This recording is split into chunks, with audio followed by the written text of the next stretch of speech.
Hey, in this video I want to share with you the 3 big takeaways I got from going to Superbooth 2025 and actually focusing all my time and energy on connecting with people, with artists, musicians, with creators, the people behind the companies, and talking about creativity and how we enable our artistic flow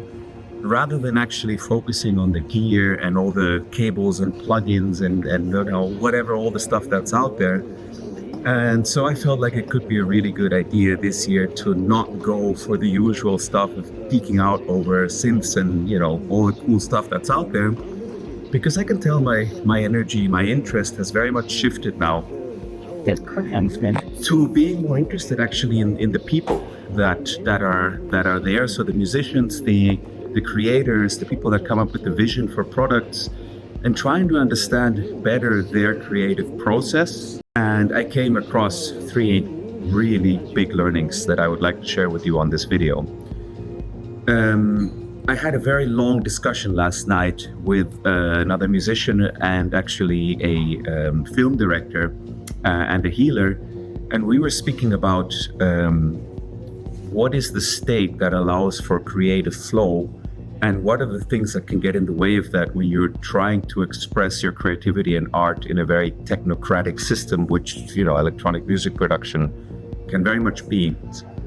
And it hit me like a ton of bricks. So the first thing that we realized in this conversation was that when we've experienced flow states, it's actually usually coming from a place of no mind. So when the mind is absent, and you're creating in a state where you're active, but you're not thinking and planning and coming up logically with the next step, that's actually when we realize, the 4 of us, that we can fall into a state of flow or open ourselves to a state of flow. So that was like a big aha moment for me. The second thing that came up in actually was how important improvisation is as a musician. And then I realized improvising with electronic music systems, especially with a DAW, is one of the hardest things to do. And I think that's probably why DAWless has also become so big, because people are just sick and tired of trying to plan everything in a DAW. And this is when I realized, the thing that we're doing with Rapid Flow, with the workflow, with the template, is actually turning the DAW into a manageable instrument with controllers so that you can improvise again. And again, this was like a huge revelation